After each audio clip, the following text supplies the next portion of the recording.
ladies and gentlemen, you're listening to another edition of DIY Money. Wait.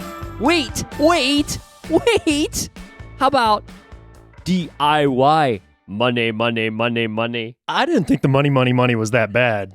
You really hated on the DIY I didn't money. hate on it. You know, when I first said it on mic, I was like, oh, that was all right. And then I heard it on the recording, and I was like, oh gosh, never again. It's just, listen. It was obviously we're here with Logan. Daniel's got the day off. He'll be back in the next episode, and we got a little shuffling around. Obviously, we're doing this because Logan tends to resonate with people since YouTube videos, the metrics, every time Logan's on, the numbers increase. What can I say? And you've had some very interesting, somewhat inappropriate Instagram comments sliding into your DM. You know what? I'll take it for the views. Anyways, Logan is with us today. We appreciate you. What am I doing? I feel like I'm introducing us. Yeah. I don't know. All right, let's keep moving on here. Housekeeping odds and ends. Instagram blowing up.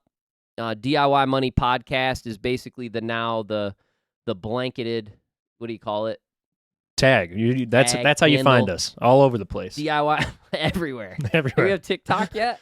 No, we need to get one of them. We need to get a TikTok. We need a TikTok. Yeah. We need to talk on the Tik. Eating a banana or something. Oh, okay. I think that's taken. So yeah, hit us up. We're so close to some milestones on things like YouTube and Insta and Twitter, and I'm going to ask a personal favor. This is what helps us expand this and reach new people and help new people.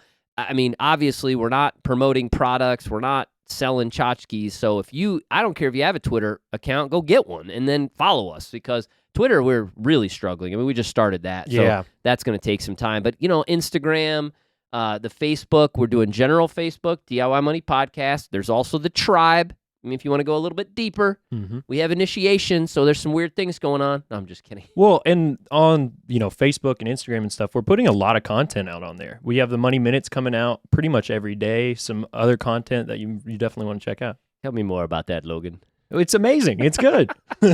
All right. We got a great question today. And here's what's cool about today's question. Danielle, she's super, super sport. She sent us a video question. So she sent us an awesome audio question, which is what we ask of our audience to do if you want to get a chance to have the $25 Amazon gift card. But ultimately, I got her question. I said, hey, would you send this in a video form so that we can actually insert it into the YouTube episode? Yeah. And she was a great sport, and she sent us that. So our first video question. So if you're listening to the audio and you're like, oh, I'd really like to put a face to a name, well, hit up on the YouTube. I also want to throw in something, okay? Rakesh. Episode, I don't know, whatever the number is, it's boom, right below. Rakesh sent in a question. It was a great question. We answered the question, whatever. We had good dialogue. Rakesh followed up. Thanks so much for answering the question. You know what he said? What do you say? Do not send me $25 Amazon gift card. Take the $25. I want you to donate it to a charity, a church, or something along those lines. So it's $25, but I'm going to tell you something. That $25 can bless someone. I'm not saying people need to do this. I mean, if that's your thing, great. But we're going to take that $25. We're going to do something cool with it. We're going to try to maximize benefit. You know what? I'm going to match $25 with cash. So now we got $50 at least. You in? Yeah, for sure. Boom. I just pulled 25. Now it's 70. Daniel's in. $100. We're going $100 on Rakesh, and we're going to do something to bless someone. So stay tuned for that. Let's get to Danielle's question today. Danielle, what do you got? Hi, DIY Money. This is Danielle from Phoenix, Arizona. My question is regarding college funds. I have my daughter fairly young, so saving may not have been the priority at the time. But now that I'm able to fund larger amounts for her, I'm just wondering the most efficient way to save up short term, because it'll be about 5 years until she attends college. Thank you. Okay, first of all, this is a loaded question because there's so many things we could talk about with saving for college. But that being said, I want to give props to Danielle for, she mentioned a couple of things, and I don't know the backstory, obviously, but she said, I had my daughter very young. And now we're 5 years to college, so we're going to assume what? The child maybe 13 years old. Yep. So 13-year-old child, 5 years to college, and mom is saying, hey, I'm now in a better position. I want to save for college. Now, I don't care what the amount is. I don't care if you have the ability to just offset textbooks or some room and board, or, you're crushing it out in Phoenix and you have the ability to sock hundreds of thousands of dollars. It's irrespective. It doesn't matter. I just love the fact that a parent wants to say, hey, this is the route we're going to go. Right. So I'm going to approach this two ways. And I'm very interested in what you have to say, because you're fresh a couple of years ago out of college, but I want to hear about that. But I would suggest a couple things. First of all, Danielle, I'm a big fan of custodial accounts as opposed to 529s. Now, I have to be careful here because we do a lot with the Dave Ramsey network, right? We're a SmartVestor affiliate as a business, and so they are very big proponents of 529s, which is a college savings plan. And the 529 is just the IRS code, which allows you to save for college, put money in. It grows tax-free if used for college expenses or higher education. Actually, now even with the tax changes, elementary education as well, private education, et cetera, you can withdraw it tax-free. Now, that's great, sounds great, et cetera. But what if your, did you say daughter?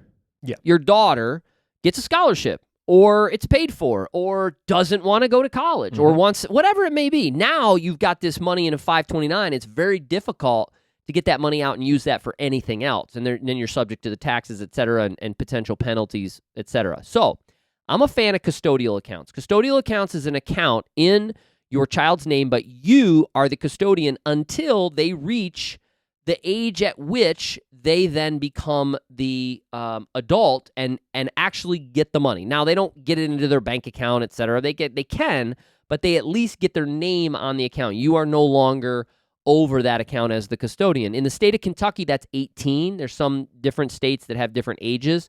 In the state of Kentucky, that's 18. Now, the difficulty with that is if you're nervous about your child, getting this money, then maybe keep it in your name, depending on your tax bracket, et cetera. But what I like about it is it allows you to save, invest for them.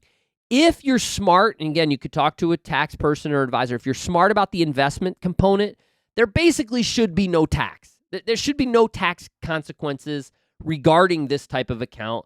Your daughter probably, unless she's, making a ton of money, isn't really in a tax bracket. So again, you can structure these things such that there's no real tax situation. And then when they become an adult and get this money, let's say now you've been invested in index funds or what have you, and they sell, depending on their income level at that moment, there might be no tax as well. So again, you're kind of getting that tax benefit, but it can be used to buy a house. It can be used to fund something else other than education, et cetera. There's a plethora of things that it can be used for. Now, that's the first thing I would say. And again, if that's your goal in the next 5 years, this is a little bit different than our usual 5-year rule. 3 to 5 years, if you're saving for something, we're kind of like, you know what, don't invest in the market. I'm a fan of this particular situation of investing for this education. I'm a fan of that for sure. Why would you say the difference? Because we do say that a lot. Well, she's going to be dollar cost averaging. She's not going to take a lump sum. And let's say that, and this gets a little particular, but let's say that, markets are terrible and this is all down when she's ready to use it. You could then buy yourself another 4 or 5 years, depending on how long she's in school, do a loan of some sort, let the market recover. We're getting a little tricky here, but that's the way I'm thinking about it for my son. My son's 14. He's built up a pretty decent amount of money in this particular custodial account. He's 4 years from school. He entered his freshman year. He's 4 years from school. I'm not changing any strategy. Still 100% stocks. That could bite me, okay? That could bite me. But my thought is, if we enter college and all of a sudden this stuff is getting whacked, I've got another 4 years or more, and I could go the loan route if I wanted. I could buy some time. I'm getting a little cute there, but I could buy some time there, right? Ultimately, the most important thing, and I'll leave it to this, and then I want to hear what Logan has to say. Take this opportunity, Danielle, to start educating your daughter about finances, about borrowing, about cost of education. Really spend this time to educate her about this big picture stuff. In the car, throw on DIY money, right? I mean, show her Logan on YouTube, whatever it may be. Any 13-year-old girl is going to love Logan. But anyways, whatever the case is, start educating her about this. The more educated she is, then when it comes to college, she will be thinking not only in terms of where to go and the campus and all the rest of that, she'll be thinking in terms of finances, and that's a seed that will certainly bear fruit in the future. Logan, what say you? Well, we're going to have to start censoring you on what you can say about me on YouTube for 13-year-olds. But that sounded terrible. But what I will say We're is gonna have to edit that one. This is a really good topic that I've actually started talking about with my parents right now. So my parents set up 529 plans a long time ago and started investing money and putting it towards my college education, which was amazing. It was awesome to have money there. When I went to school, I was lucky enough to get an academic scholarship that paid for my tuition. And then for 3 years out of my 4, I was an RA on campus. So as a resident advisor, we got our room and board paid for as well as like food and things like that. So essentially, I was going to college for relatively free. And when I graduated, and now what we're talking about is there's still a good portion of money sitting there in that 529 plan, and now we don't know what to do with it. Because if you pull that money out of the 529, you have to pay income tax on it, on the earned amount, not just your contribution. Contribution you can take out, but the earned amount you have to pay income tax on, as well as a 10% penalty on top of it. So we're really trying to navigate that and figure out what you can do. Now, you can roll it over to another kid. So my brother is currently at the university. So we're thinking, hey, maybe we put that money over into his account. But at the same time, they're like, hey, maybe we want to help you out with buying a house and, helping getting a down payment, something like that, with that 529 money. So I think going the route that you're talking about with the education piece as well as a joint account where that money is easily accessible for either the beneficiary or yourself, if you're like, hey, maybe we can use this money now for something else because our student got a scholarship or something like that.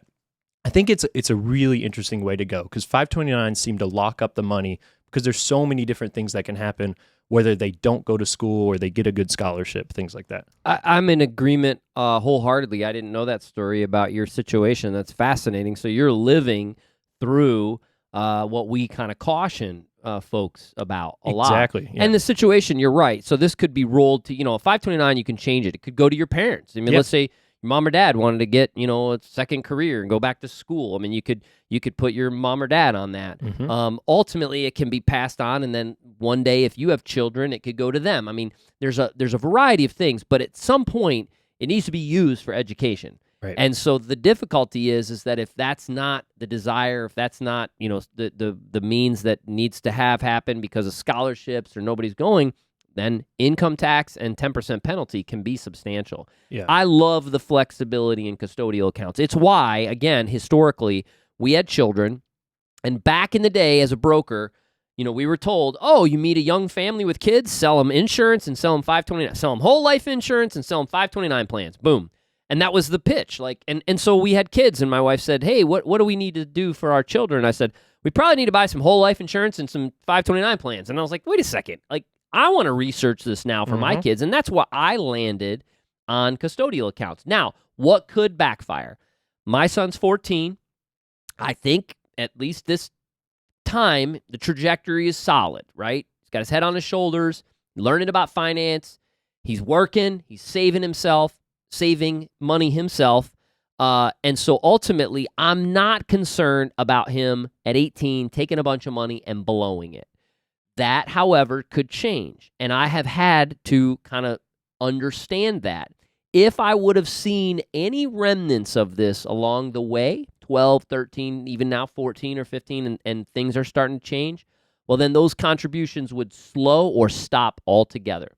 So again, that's something you have to consider. But ultimately, Danielle, I think you explore the custodial accounts. I love or even a joint account, depending on your tax situation, as Logan said, a joint account or just in your name earmarked for college, that kind of stuff.